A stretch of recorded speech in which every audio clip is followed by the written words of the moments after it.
Dans l'épisode 36 de 6ème de couverture, Florence nous partageait les 5 blocages qu'elle croise régulièrement dans ses coachings et nous donnait quelques astuces pour les surpasser. Allez, je vous résume tout ça en 5 minutes. Le premier blocage, évidemment, c'est le syndrome de la page blanche. Et détrompez-vous, il ne frappe pas qu'à la première page. Il peut survenir n'importe quand, et c'est normal.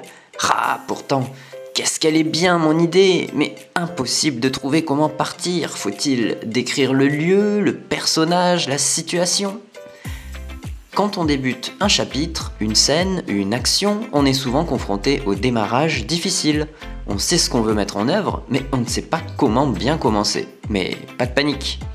Alors, comment faire pour s'en sortir ? C'est assez simple. Si une petite pause et prendre l'air n'y change rien, vous pouvez écrire autre chose pour vous exercer 5 minutes. Ou raconter votre scène à voix haute pour repérer l'émotion et le message que vous voulez absolument mettre en avant. Pour moi, réfléchir à voix haute et le raconter fictivement à quelqu'un, ça m'aide à tous les coups. Si en revanche vous bloquez car vous avez peur de plagier ou que votre scène ressemble trop à une autre connue, rassurez-vous, il est peu probable que les scènes soient exactement les mêmes, car votre style, votre message, votre sensibilité et l'émotion que vous allez susciter sont certainement différents du modèle qui vous a inspiré. Le deuxième blocage, ne plus savoir où on va dans l'histoire. Difficile parfois de créer beaucoup de péripéties dans un roman, pas vrai ? En plus, je suis sûr que vous aussi, parfois, vous vous laissez embarquer par vos personnages. C'est presque eux qui décident ce qu'il se passe à la fin. Ouais. Ça va pas la tête ? Reprenez le contrôle avec un plan. Écrire au talent, c'est amusant, au début.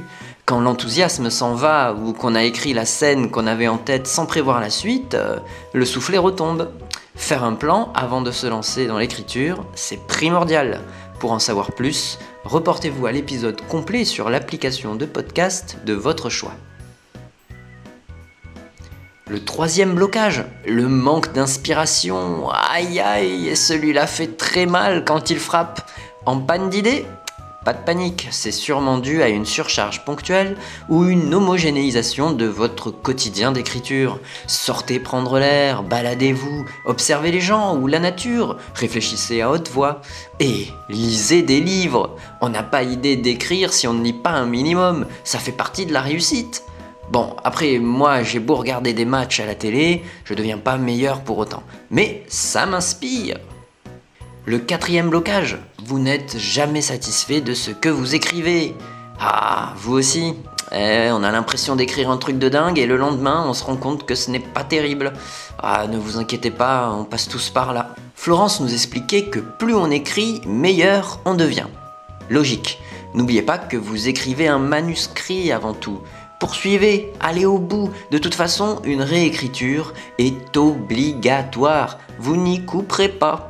Alors, ne vous mettez pas la rate au courbouillon à tout bien faire dès le premier jet. Mettez en place l'intrigue, les lieux et les personnages. Ça fait déjà beaucoup. Le style, c'est au second passage.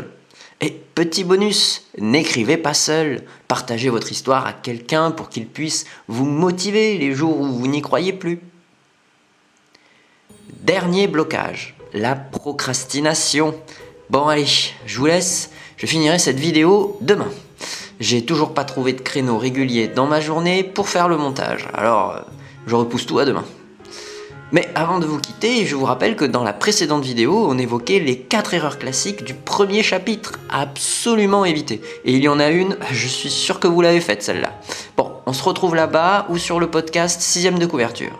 Et n'oubliez pas qu'on vous aide à captiver votre public.